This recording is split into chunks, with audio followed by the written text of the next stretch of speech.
There you go. Hi, I'm Louise Field, founder of Adore Your Pelvic Floor. We offer training days to health professionals, and we have the Adore Your Floor program for women in the community. And I'm with the lovely Dan Zebring. She's been struggling with that today. It's a long name. And Diane, she offers a counselling service to women and partners, and also she gives days training to companies in the workplace. Yep, and all about organisations. menopause. Yep.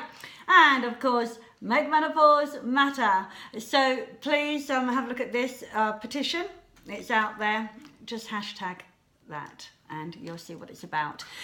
So we're going to do a short video with regards to the pelvic floor and menopause.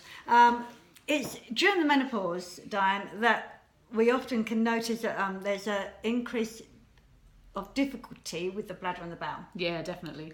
And hence how Adore Your Pelvic Floor have absolutely enveloped information from you experts, because they do crossover. Absolutely. Oh my They goodness, do it's cross so over. important for women to have this information, definitely. Absolutely. So for this reason, I thought we would see how the pelvic floor muscles work Perfect. and react. Great. Because if we understand how they work and react, then we can then understand why these things are actually happening. Yeah, absolutely. So we have the pelvis here. So Diane, make sure I don't lose you completely, because I'm going to probably stand up and sit down, stand up and sit down. Okay, lovely. So, here's the pelvis, and underneath I've got my hands. Yep. My hands here are about the size of the pelvic floor group. So if you can take the pelvis off me, and I'm left with that cupped hand, like so, and that would be around the size of our pelvic floor. Right. And so in my fingertips were the pubis bone. Yes. At the front,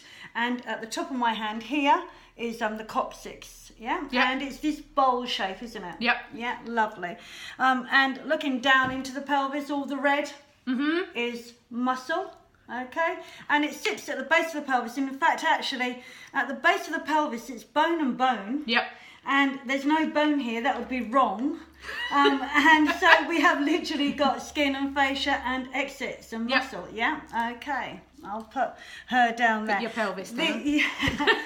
So the pelvic floor group is literally lots of muscles, all talking, breathing, moving and listening to each other, hopefully. Sometimes, as any team, if you have a football team, you've only got to have one player not listen to the rest of the team, then actually the whole team falls apart. So they're not going to get the score they want. Yeah. Yep. And it's exactly the same with our group of muscles at the base of the pelvis, because they need full flexibility with strength, but a good resting tone as well. Yep. And that is for the load that we put that group of muscles under. So yes, if you're going to do a backward somersault, you need a good reaction for the load from that backward somersault. Yeah. Okay. Now the role of the pelvic floor is to keep stuff in. Yeah. It's to let stuff out. Of course. And it's also to let stuff in. Yeah.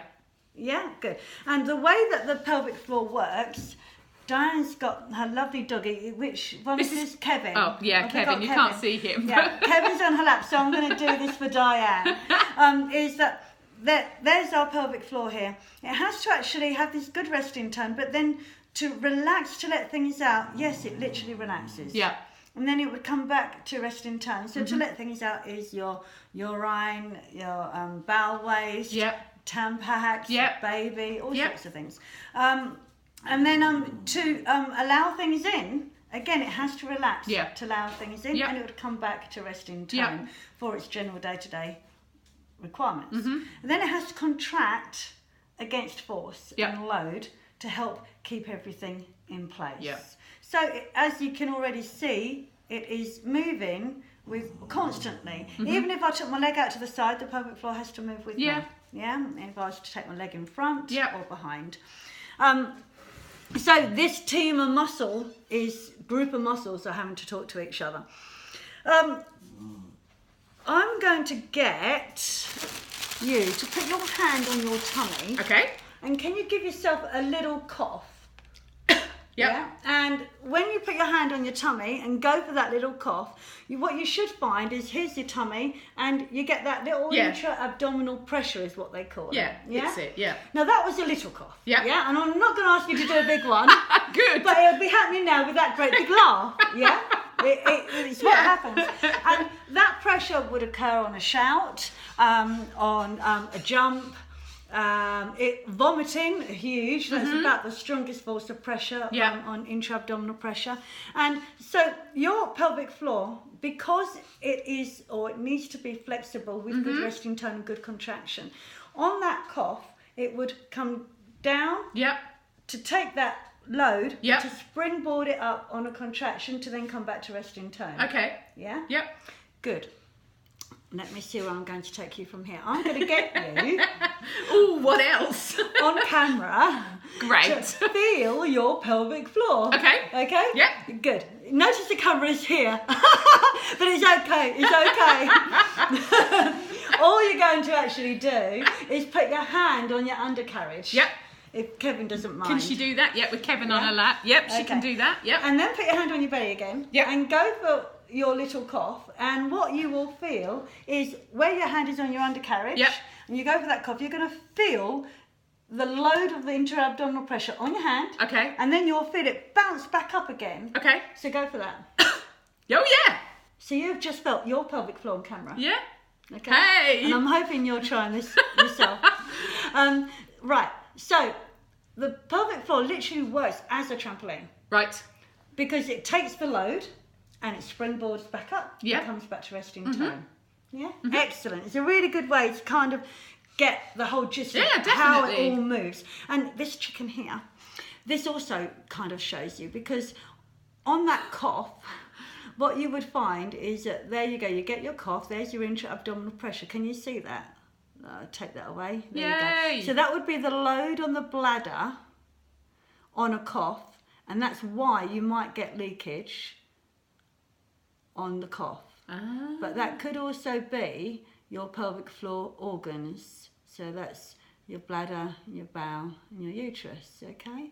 So that is what's going on, and that's why we need our pelvic floor to be flexible and good healthy, resting tone and good contraction. Yeah?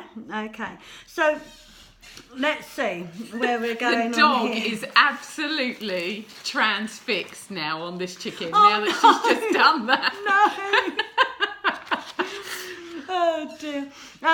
Now, with regards to pelvic organ prolapse, not everyone knows exactly what that is, and again, we are something we hear, isn't it? Yeah. You don't really understand exactly what it is. No, and because we think that women need education, for knowledge is power. With regards to women's health, I think we need to make it clear what pelvic organ prolapse is. So, with the pelvis here, everything above this piece of paper, if I put it there, everything above this piece of paper would be your abdominal organs, but everything below this piece of paper are your pelvic organs. Now, the pelvic organs can have their normal, true anatomical position, but as age is with everything, so my jaw drops, my boobs have dropped, and also pelvic organs can drop with age. Yep. There's other reasons why they can drop. Yes, it could be due to obesity. It could be due to pregnancies. Yep. It could even be that if you've had a hysterectomy, the other organs, so the bladder and the bowel, they part of the uterus is part of their support system. Yep. So you lose that, and then the rest is got less support system going on there. So yeah, basically pelvic organ prolapse is a descent of 1, 2 or 3 of those pelvic organs from their true anatomical position, and it's not unusual for women to have a drop going on, but it's how far it drops. So you have different stages. Okay.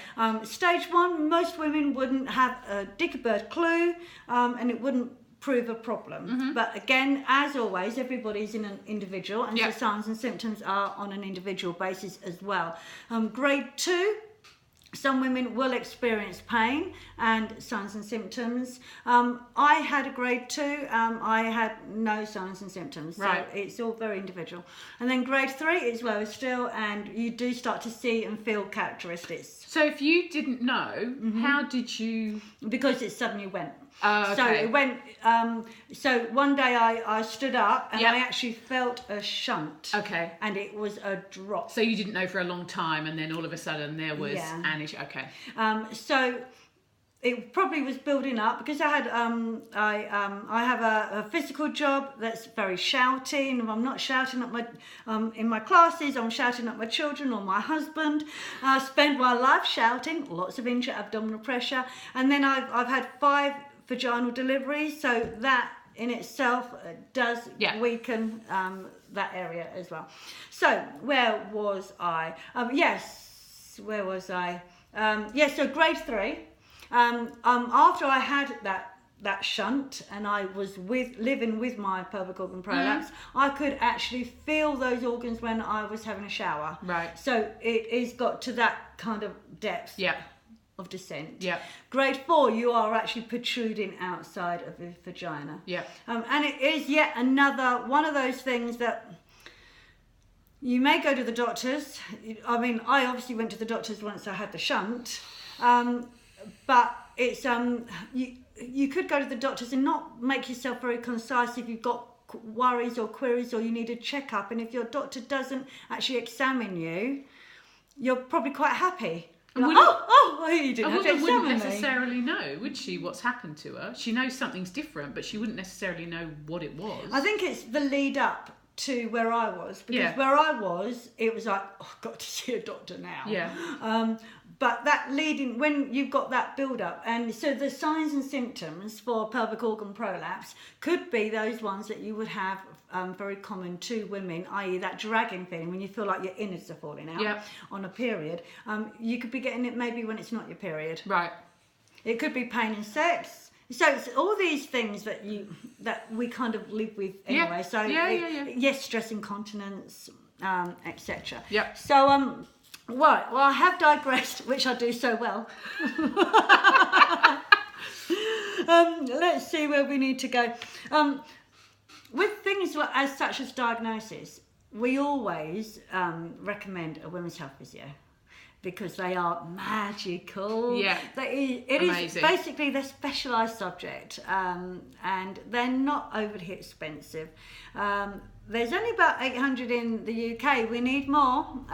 So yeah. There are some on the NHS? They are, absolutely, and some of them are self-referral. Okay. Yeah. Really? I'm sure. Oh, okay, that's interesting. I hope I'm right. Oh, that's but really I'm sure. That's interesting. Yeah, okay. So going back to the pelvic floor in menopause, we've got to. I want to make sure I don't repeat myself for another one. No. Oh yes, this is just the pelvic floor. This is just about. So have you told us all about the pelvic floor, or is there any more we need to know? There's more we need to know. Yeah. I want to tell you about how to do a pelvic floor contraction. Oh, cool. Okay. Yeah. Although maybe that's on another one as well. Oh well. Having the information twice is better than not having it at all. We can actually not get enough of pelvic floor contractions. Absolutely. Actually, a lot of people do their pelvic floor contraction wrong, and it is a hard one to get right. And do some people do it too much? Oh, you can do. Yeah. Some people have got it up all the time. Yeah. And that is a separate video, I think, for sure. So a really good pelvic floor contraction takes a lot of thought initially and a lot of concentration. Diane, I'm going to ask you to put your hand on the tail end of your spine, right down near the coccyx. Yep. And I just want you to have both feet on the floor, legs aren't crossed. Yep. And I'm going to just ask you to imagine you're trying to stop yourself from passing wind, but you're not too worried about actually not letting go. It's just a gentle one. Okay. And that in itself is a pelvic floor contraction. Now keep that going if you can. Yep. When it relaxes, yep, you might even feel it relax from underneath your fingers. You might. But she's not in exactly the most focused environment. Actually, quite gently you can. Good. And that's with 2 dogs sitting on her. The camera. Daylight. It's fine. But we will actually do another video with regards to just that subject, I think. Okay. But it's a posterior to anterior contraction that we go for. Okay. And so by putting your hand, from the back exit towards the front exit. So it's that kind of middle part you're lifting, is that right? Yeah, so literally pull up from the back exit. Yep. And then if you're happy with that, yep, then you would then start to travel up towards your pubis bone. Yeah. And then you would then also ensure that you're fully relaxed. Yep. But we will make that as a proper video, I think. So let's see. I think that's about it, really. The introduction to the pelvic floor. With regards to the menopause. So estrogen, we know, has a massive effect on our fascia. There's the age with the pelvic organs starting to descend. It's just what happens, but we can look after ourselves. There is an awful lot we can do. Yeah, so there's stuff we can do for ourselves, and then there's stuff that we can get help from our doctors or our women's health physios or whatever. Okay, cool. So 100%. Are we going to do a bit more on what we can do for ourselves? Not now. No. I mean, in another video. In another video. Cool. Okay. I kind of lost the plot on this one. I think it's getting Diane to feel her pelvic floor. It's fun. Really done it. Thank you very much. Bye.